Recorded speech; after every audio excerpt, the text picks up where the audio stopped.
Paris?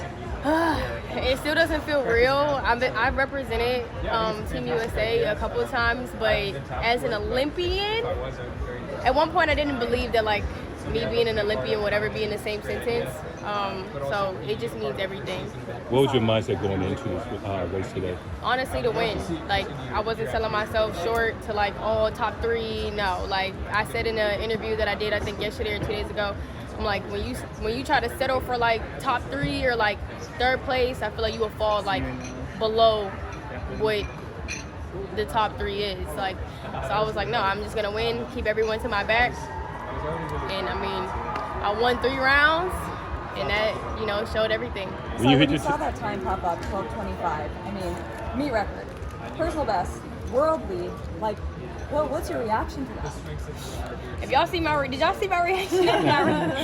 It was like, oh my gosh, my emotions were like everywhere because this season has been so hard for me. Like I was telling everyone, I ran 12:8 like when I was at Prefontaine like a month ago, and to see like just the performance switch from like that to this, it's just, I always knew that I was capable of running like super, super fast times, but you know, when you're tested, your faith is tested, it's hard to believe sometimes. So when I seen 12:25 and then I seen the meet record, I was just like, dang, like I really did what I did. Like, it just meant everything, meant the world. What do you think made the difference between those kind of earlier meets where perhaps it wasn't quite what you were hoping for, and then to come here and kind of like put your name out there so emphatically? What do you think made the difference? Yeah, I honestly think it was just having that comfortability in my coach. This is my first year as a professional, so throughout the indoor season, I had a pretty solid season, but like outdoor, like I went to 2 China meets, I was out here 2 times, so my coach is still a college coach. He is the Kentucky head coach, so it's kind of hard for me to like have him everywhere. So that really gave me the comfort that I needed this week, just because I've been with him for 5 years. So to go into a whole season without your coach, it like definitely makes a difference. And I thought that I was ready for it, but you know, it's still some things that I have to work out and get more comfortable with. But I mean, that definitely was the difference, because like I still look for that affirmation in my coach when like I'm doing something good or bad. Like I'm not at that point as a professional yet.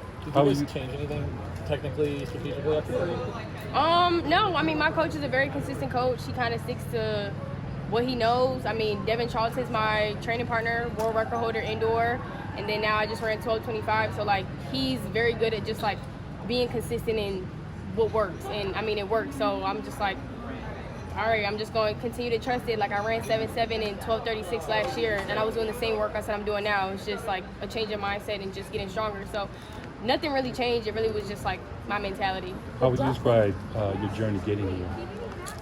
It's been a roller coaster, I tell y'all. Like I said, I just ran 12.8 like a couple weeks ago, and now I'm talking about breaking the Olympic trials meet record. Like, it just shows that like I'm capable of, I feel like breaking the world record. Like I have to say, like I believe that I can respectfully touch the world record. I don't know when, I don't know where, I don't know if it's gonna be this year, next year, or even by the time I'm 28. Like I'm only 24 years old and I'm not even in my peak yet.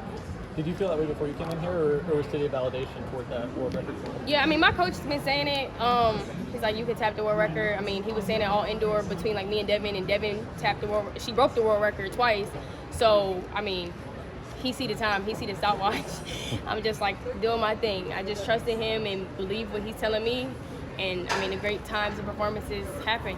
I mean, the 100-meter hurdles is obviously, the U.S. has always kind of been known as this incredibly deep, always medaling, always on the podium. Sweeps happen all the time. So now, for you to be able to come out on top in the U.S. system, what kind of confidence does that give you moving forward? Whew. That gives me, honestly, the most amount of confidence. I'm not gonna lie. But it was just like confirmation that like I'm exactly where I need to be, because I was telling like people like throughout this whole week and just throughout my whole entire career, like I never felt like I deserved like what I had. I never told myself that. I just kind of like put the work in. It's like, oh, whatever happens, happens. But like I told myself I deserve to win. I deserve to be here. I deserve to be an Olympian. And I've never told myself that. And I think that that's why I've always come so close, but never like attaining that goal. So I mean, all them losses, they don't mean nothing now. Like I'm an Olympic trials champion, and I'm ready to be an Olympic champion next.